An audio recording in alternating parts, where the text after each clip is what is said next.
Hello everybody. In this lecture, I will be discussing with you the analysis of transistor amplifiers, and for that analysis we will be looking at setting up the operating point or the DC operating condition um, of the transistor amplifier and setting up DC operating condition, and for that we will be looking at different biasing methods gradually. But first, for analysis of transistor amplifiers, there are two basic ways to set up the operating point of a transistor, and that is base bias and emitter bias. Emitter bias. The difference between the two is base bias produces a fixed value of base current. It will produce fixed IB, whereas the emitter bias will produce a fixed value of emitter current, that is fixed IE. So this is the difference.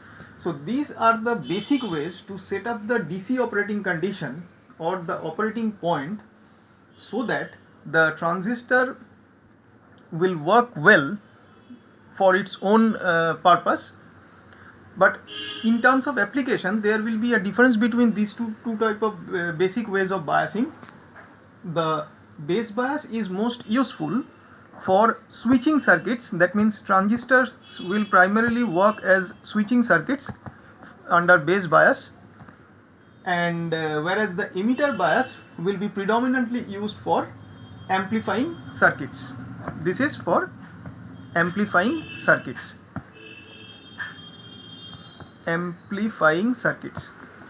So we will gradually see what is base bias and what is emitter bias. But before that, let us have a basic discussion on transistor as an amplifier before going into the details of biasing methods. Now, transistors are mainly used for amplification of signals.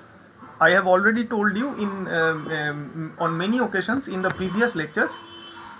Now, when the amplitude of the signal is small, that means we will be calling the signal as small signal, which is being applied at the input of the transistor for amplification purpose. If the amplitude or the amplitude swing of the signal is small, that means the signal will be called small signal, whose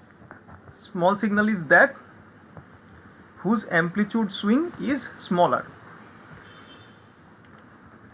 So this type of transistor amplifiers will be called small signal transistor amplifier, and analysis will be on small signal model of transistor amplifier.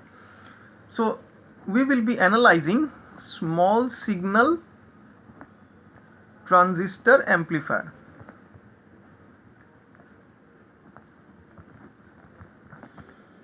Now, when the amplitude of the signal is small for a transistor to be worked on, the operation of the transistor as per its VI characteristics, if we consider the output characteristics of common emitter mode of operation, VC and IC characteristic curves, we have seen that it is something like this. Now, in this operation, the middle portion is the active region, and you know, at the active region of operation, transistor can be best working as amplifier. Now this within this active region there is a linear portion of the characteristic curve. You can see from there, here during the first rising of the characteristic curve, the voltage and currents in the two axes x and y will be proportional to each other, and the behavior of the characteristic curve will be quite linear. And so when the amplitude of the signal is small, that means when we will be dealing with the small signal at the input, the operation of the transistor will be mostly confined to this linear portion of the characteristic curve. That means the signal will not swing much, so it will be confined at low values of voltage. At low values of voltage means at low values of VCE and low values of IC, and that area is this area, which is nothing but a linear region of the active linear part of the active region. Now for low frequency signals, the transistor can be represented by linear circuit model. Now if along with a small signal, small amplitude signal, if the signals are also of low frequency, those transistor model for analysis purpose can be represented by linear circuit model.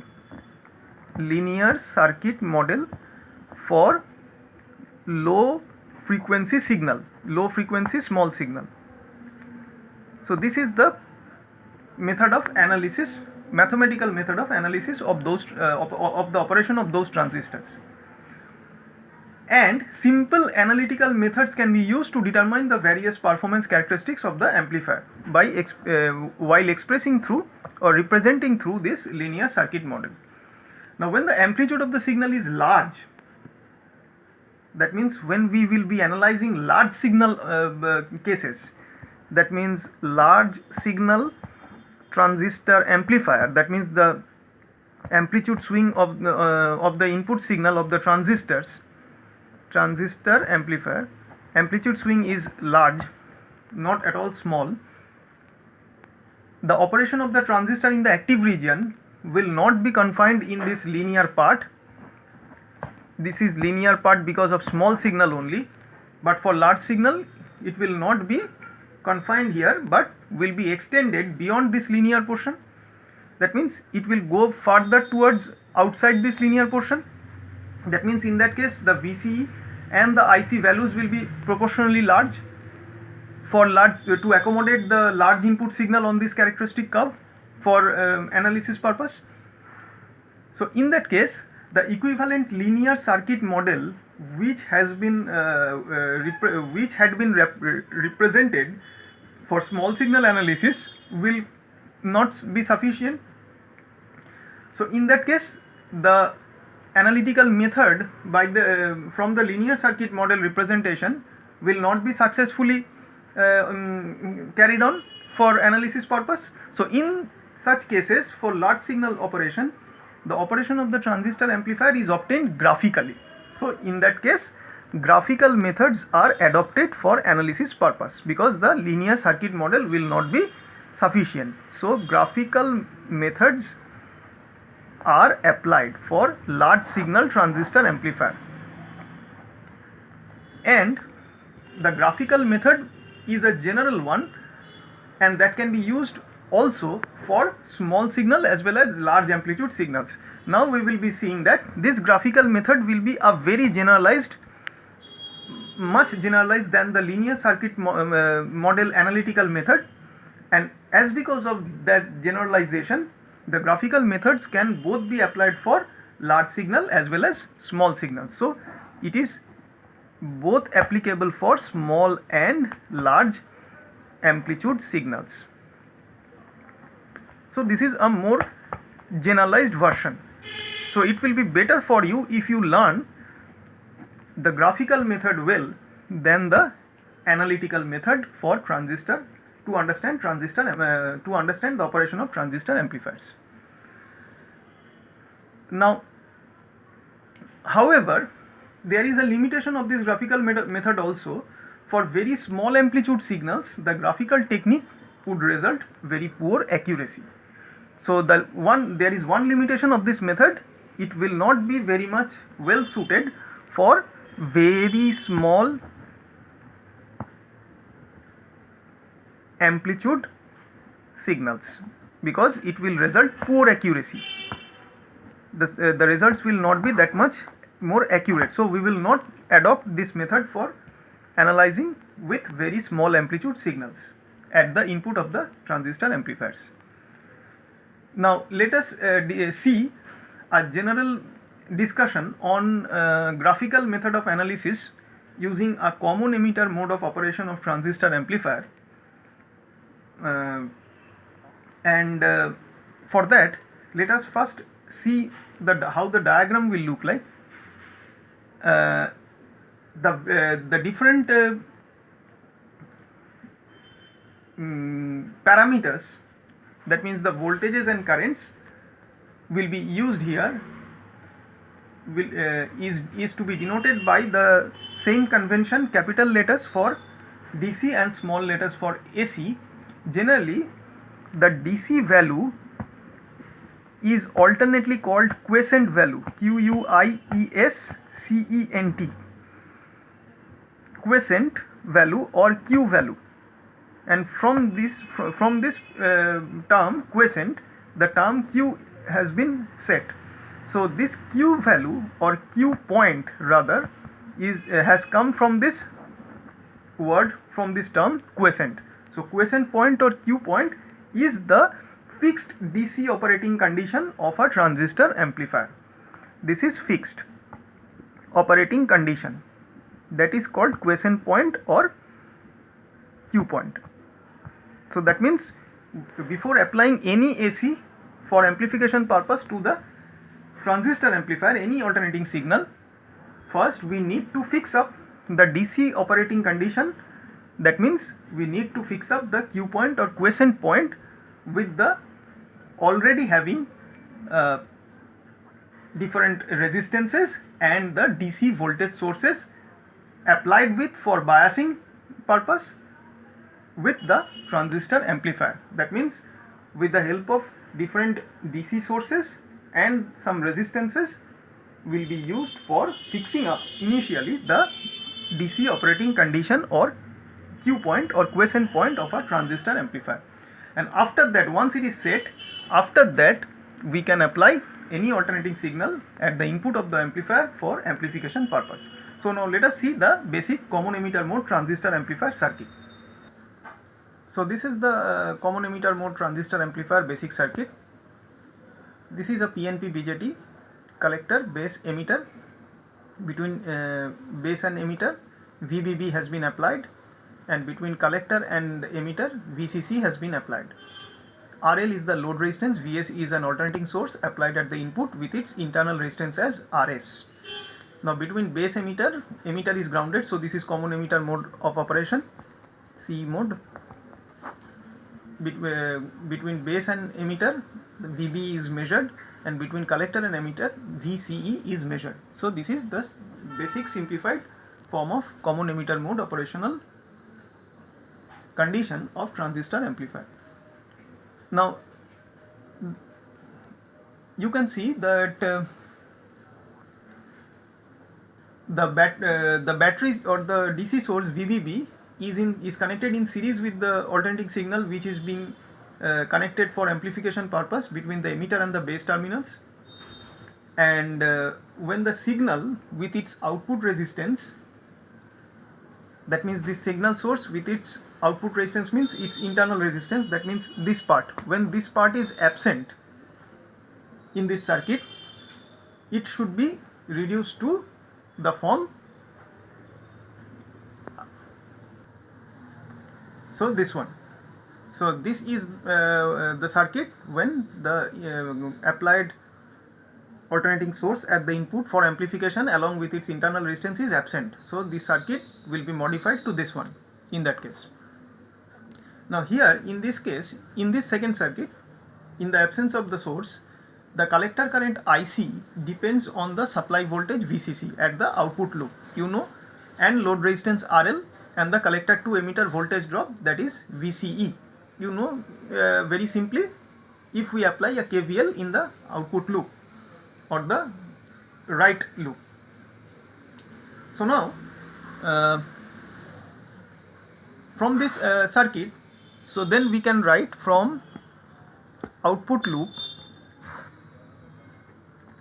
or collector loop, we can say using KVL we can write VCC is equal to minus ICRL minus VCE. This is as per the sign convention.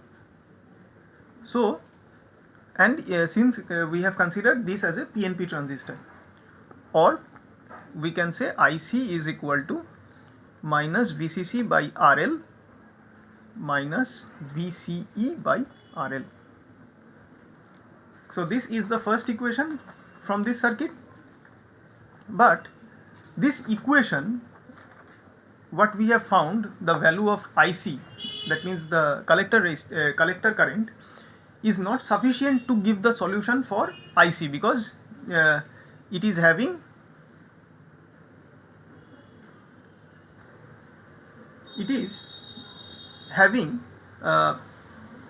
two unknown values. One is IC, another is VCE. So unless and until we know this value VCE, we cannot get IC from here.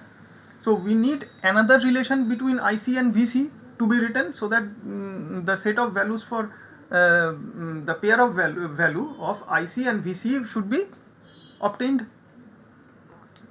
So if we now,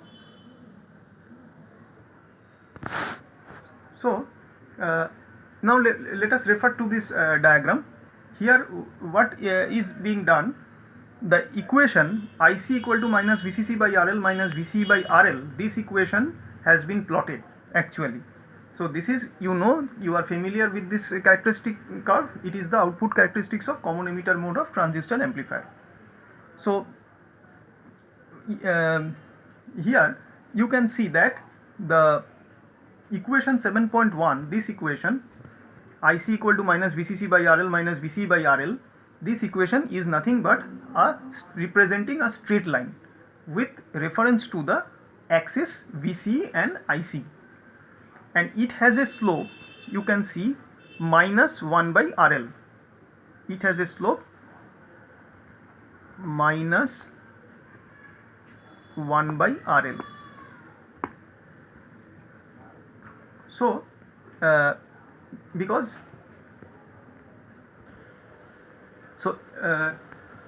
if you compare this equation with the equation of a straight line, if IC is plotted in y-axis, so we write in place of IC y, and in place of VC it is in x-axis, so we write it as x. So you know that equation is C plus mx. This is the equation for a straight line. So if we compare this C plus mx, y equal to C plus mx equation with the given equation, with the written equation, we can see that m is nothing but x is VCE. So here y is IC and x is VCE. So if x is VCE, that means m is minus 1 by RL, that means minus 1 by RL is my slope. And this equation IC equal to minus VCC by RL minus VCE by RL is this straight line that has intersected all the family of curves, and the intersection of this straight line along with the y-axis is at the point 0 minus VCC by RL, obviously, because here put x equal to 0. So what is y? IC is equal to minus VCC by RL. So this point should be having coordinate minus 0 comma minus VCC by RL. And if you put here IC equal to 0, what is the value of what is the value of VCE? VCE will be equal to the value VC minus VCC comma 0. So this point of intersection along with the x-axis will be minus VCC comma 0. So these two are the intersections of this particular straight line with the two axes x and y. This representation of straight line, this representation of this equation by this straight line is called load lines. This equation is this straight line is called load line. Now the coordinate of a point on the load line gives the current and voltage in the output circuit of the transistor under the given load and bias conditions. So we can say why the question is why it is called load line, because you need 2 points to set up a straight line. That means to draw a straight line you need 2 points, that means 2 coordinates, and since these 2 coordinates minus VCC 0 and 0 comma minus VCC by RL, these two are sufficient points to draw this load line. And you can see these 2 points are dependent on the value VCC and load resistance RL. So since its drawing is dependent on the value load resistance RL, so it is called a load line, and apart from RL it is also dependent on the biasing voltage, that is VCC. So to draw the load line, what is the physical significance of load line? It is, you need to understand the value or what is the load for you in the that is connected with the transistor amplifier, as well as what are the biasing conditions that is given to the, that is DC biasing conditions that is given to the transistor amplifier for its proper operation. So to draw load line what is important for you? One, bias condition, DC bias condition of the transistor, and that is VCC here, and you need to know or understand the significance of load resistance, which is RL here.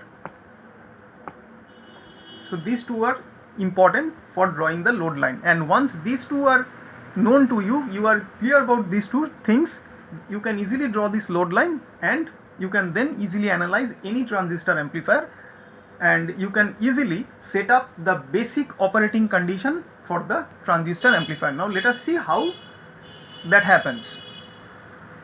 Now the coordinate of a point on the load line, any point you can select on this particular load line, it will give a set of values of VC and IC. Suppose this point, take this point, just give from extrapolate from here, draw two perpendiculars on the two axes. This perpendicular will give you a VCE value, and this perpendicular on this axis will give you an IC value.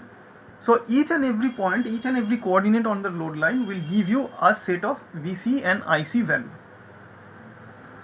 So and VC and IC means it is the voltage and current values of the output circuit of the transistor amplifier under the given load and bias conditions.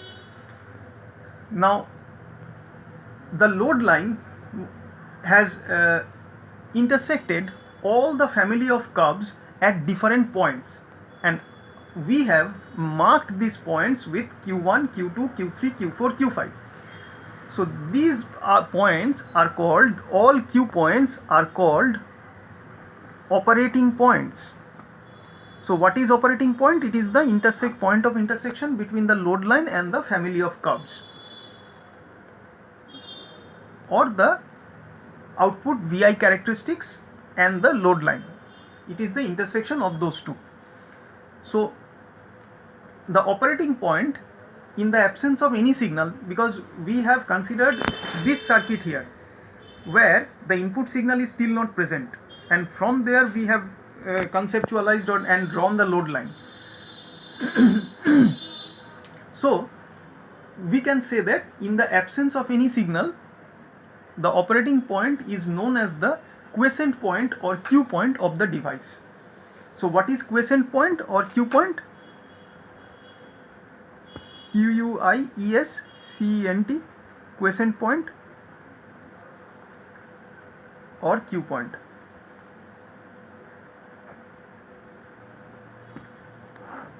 It is given by the intersection of VI output characteristics curve and the load line under specific bias and load conditions in the absence of input alternating signal.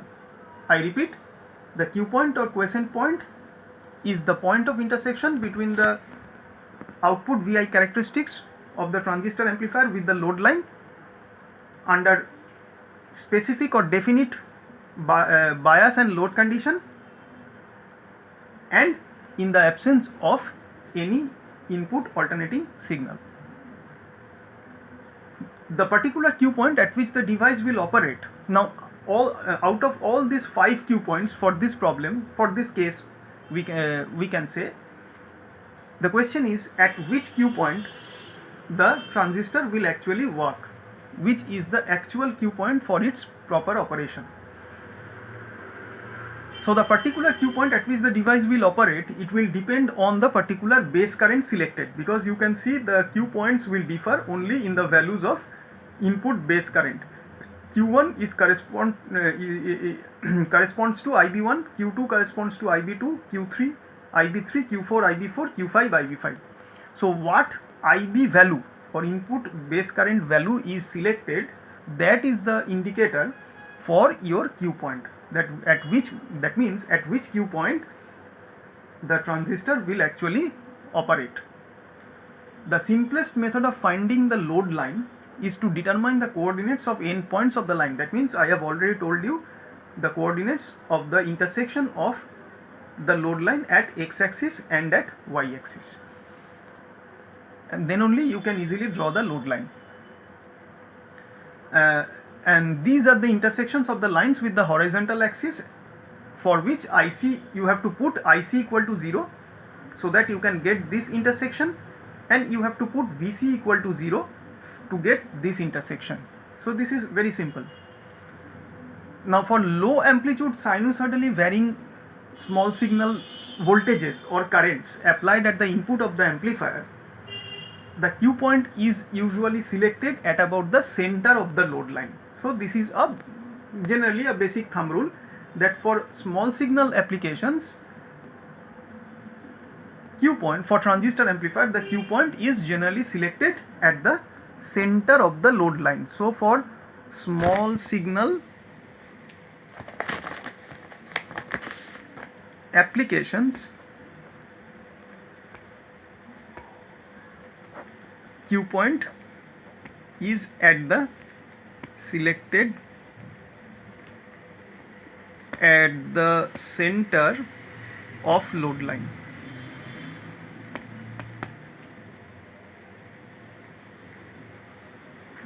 For a signal of small amplitude, the transistor amplifier will then give an output signal which will be a faithful reproduction of the input signal. That means it will be an output signal will be an amplified form of the input signal. Now let us see for a specific case. Let out of these 5 Q points, the actual Q point that is selected for this transistor is at Q3. So at the middle of all the Q points, almost at the middle of the load line, because of we are discussing about small signal applications. So if so now you can see that from Q3 I have drawn a line in a certain angle, see, almost at 45 degree. If this is the horizontal time axis considered, then we are seeing that the application of input signal now here at Vs, base current IB will be varying, because without the application of input signal Vs, alternating signal, IB will be a constant current DC. But now with the application of Vs, the total input current at the input loop will be Vs plus the current imposed by Vs, alternating current imposed by Vs plus IB, if we consider that current as Is. So total input current in this case will be Is plus IB. So that means the base current will now start to vary. So now refer to the characteristic. This is the time 0th axis for the base current, and due to the application of external input signal for amplification purpose, which is alternating in nature, the Q point will the base current will start to vary, and due to the variation of base current, you can see the base current will first go up to the positive peak here, and this positive peak is correspond to, if we interpolate this to on this load line, we can see this point is actually